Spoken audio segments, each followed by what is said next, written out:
હિન્દુ ધર્મમાં 4 પ્રકારની ભક્તિ બતાવી છે. આ 4 પ્રકારની ભક્તિ કઈ?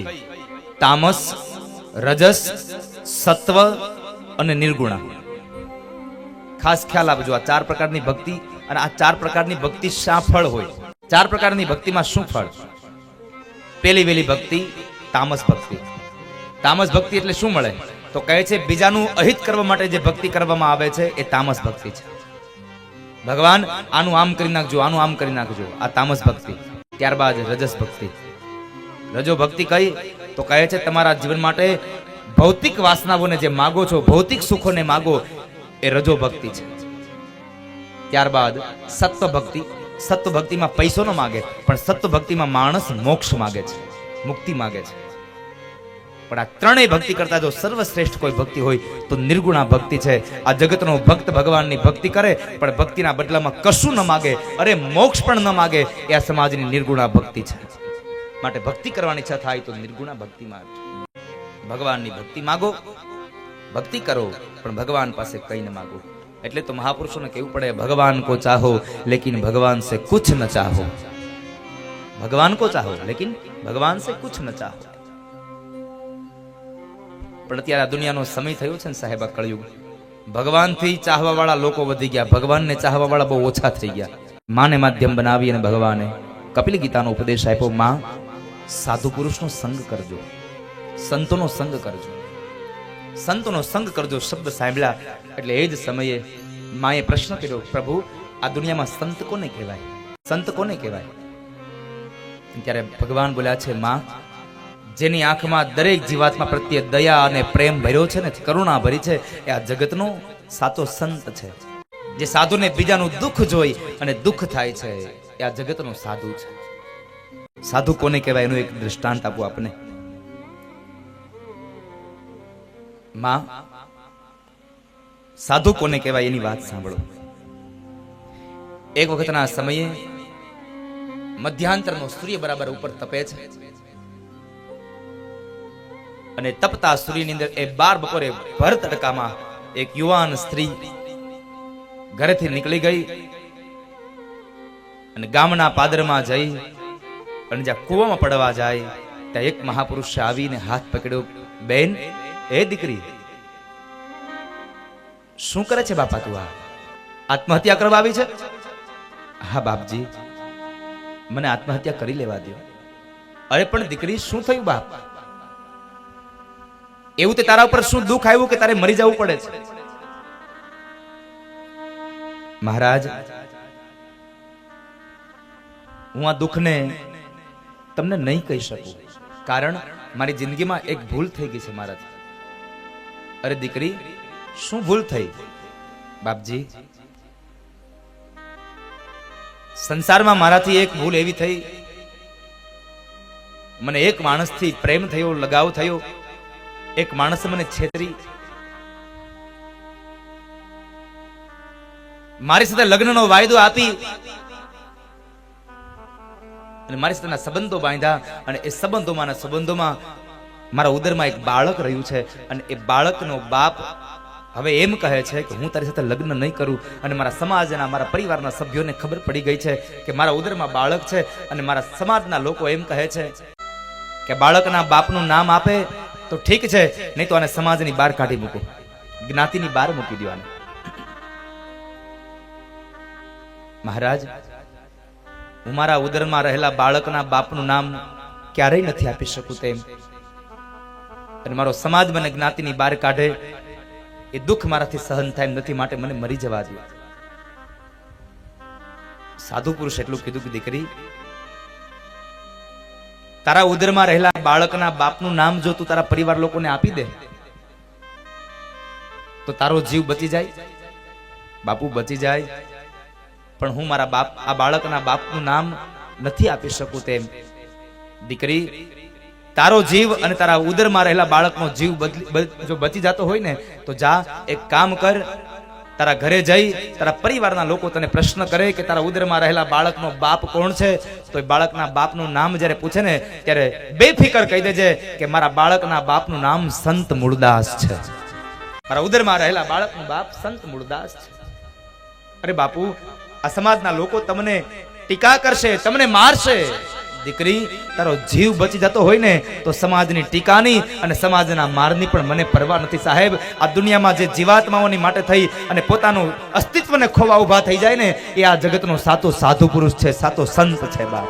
જેને જીવાત્મા પ્રત્યે પ્રેમ જાગે છે, દયા જાગે છે. તારો જીવ બચી જતો હોય તો મારું નામ આપી દેજે. બીજાનું હિત કરે ને સાહેબ એ આ સમાજનો સાધુ છે.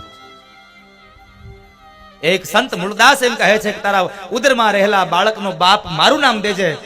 અને એક ચલાળામાં દાના આપા એમ કહે છે કે હે ઠાકોર, આ દીકરીનું જો માથામાં રહેલી ઉંદરીનો રોગ મળતો હોય કાળિયા કૂતરાથી ને તો થોડીક વાર મને તારું કાળિયું કૂતરું બનાવી દે. અને દાના આપાને થોડીક વાર માટે કાળિયું કૂતરું બનાવ્યા અને પટેલ સમાજની દીકરીના માથામાંથી ઉંદરીનો રોગ ગયો સાહેબ. આ જગતના સાચા સંતો છે, મહાપુરુષો છે. માં, સાધુનો સંગ કરજો. પણ સાધુ એને કહેવાય જે સાધુ ભાવનો ભૂખ્યો હોય સાહેબ. સાધુ ભાવનો મળતા એના એ જી મૂલ ચૂકવવા પડતા સંતોને સંતપણા રે એ મનવા નથી મફતમાં મળતા. સાધુએ કેટલી સાહેબ એ વેદનાઓને વેઠી હશે, કેટલા કષ્ટ ભોગવ્યા હશે. અને હું દર વખતે કહું છું, મહાત્મા મૂળદાસે કહ્યું છે કે આ સમાજના લોકોને એક ધારી હોય પણ આ સંતોને તો ચોધારી કટારી લાગે સાહેબ, ચોધારી લાગે છે. ચારે બાજુથી દુઃખ હોય સાહેબ, ચારે બાજુને સંભાળવાના. આ સંતોને ચોધારી લાગી સાહેબ. કારણ કોઈક માંદો પડે એનો શિષ્ય તો ન્યાય જવાનું, કોઈક ગુજરી જાય તો ન્યાય જવાનું, કોઈકના લગ્ન હોય તો એમાંય જવાનું, અને આવી કથાઓ કરે તો ન્યાય જવાનું. અને જો ન જાય તરત કે હવે બાપુનું ઉપડી ગયું ને એટલે આપણે ત્યાં ન આવે. ઉપડી નથી ગયું, ચારે ચોધારી લાગી છે. હવે તમે તો ઘરમાં 4 જણા હોય, કોઈક એકાદો ગુજરી ગયો હોય તો એના ત્યાં કોઈકને દાદાને બાપુજીને મોકલી દો, જઈ આવો તો બેહણામાં. કોઈકના લગ્ન હોય તો દીકરા દીકરીને પત્નીને મોકલી દો, તમે ધંધે વયા જાઓ. આ ક્યાં ધંધે જાય? એને ચોધારી લાગે સાહેબ. માં, જેની આંખમાં કરુણા ભરી છે એ આ દુનિયાનો સાચો સંત છે, જેને ભાવની ભાવના પડી છે, પૈસાની નહીં સાહેબ. અને આ દુનિયામાં હું હંમેશા કહું છું કે સાધુ ભાવનાનો ભૂખો હોય, પૈસાનો નહીં. સાધુ ભૂખા ભાવ કા ધન કા ભૂખા નહીં, જો ધન કા ભૂખા ફિરે વો સાધુ કહાવત નહીં. જેને ધનની પડી છે એ સાધુ નથી સાહેબ. અમારે લવજી બાપુને તો સાહેબ જ્યાં પણ આમંત્રણ આપું ને, યજમાન પરિવાર આમંત્રણ આપે કે ન આપે, હું કહી દઉં બાપુ આ તારીખે કથા છે, કેદી આવવાનું છે બોલો. એટલે એને સમય કાઢવો જ પડે. કારણ એટલો પ્રેમ છે સાહેબ આ સંતોને મારા પ્રત્યે. સંતો હંમેશા પ્રેમ આપતા હોય, સંતો હંમેશા ભાવ કા ભૂખા હોય. જો ધન કા ભૂખા ફિરે વો સાધુ કહાવત નહીં. માં, સંતનો સંગ કરજો. આ વાત કરી અને અંતે ભગવાન હવે પોતાને સાંખ્ય શાસ્ત્રનો ઉપદેશ આપ્યો. સાંખ્ય શાસ્ત્રનો ઉપદેશ આપીને ભગવાન કપિલ ગીતાનો પ્રચાર અને પ્રસાર કરવા માટે અહીંયા ગંગા અને સાગરનું જ્યાં મિલન થાય છે ત્યાં ગંગા સાગરના મિલને જાય છે. કલકત્તાની પાસે આ ગંગા સાગરનું મિલન થાય છે. ભગવાન ગયા છે ગંગા સાગર. ગંગા સાગરમાં જઈ અને ભગવાન કપિલ ગીતાનો પ્રચાર કરે. આ બાજુ માતાને જે યોગ માર્ગમાં લઈ જે જ્ઞાન મળ્યું એ જ્ઞાનને લઈ અને માતાએ પોતાના કર્મ પ્રમાણે જ્ઞાન બનાવી અંતમાં એમણે પોતાનો પ્રાણ ત્યાગ્યો. અને પ્રાણ ત્યાગ્યો અને માને સિદ્ધિ મળી. જે જગ્યાએ સિદ્ધિ મળી એ જગ્યાનું નામ પડ્યું સિદ્ધપુર.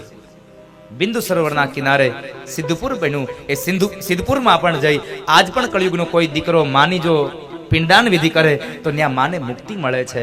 અને કહેવાય છે ગંગા અને સાગર માં એટલા પુણ્યનો પ્રતાપ છે કે સારે તીર્થ બારંબાર, ગંગા સાગર એક બાર.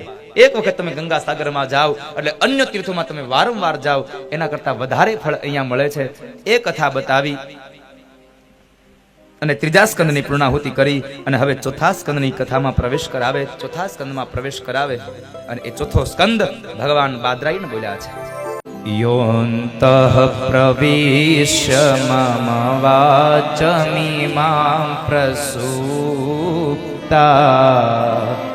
संजीवयात्यखिलभक्तिधर स्वदाम्ना अन्याष्टहस्तचरण श्रवणत्वगादिना प्राणान्नमो भगवते पुरुषाय तुभ्यम्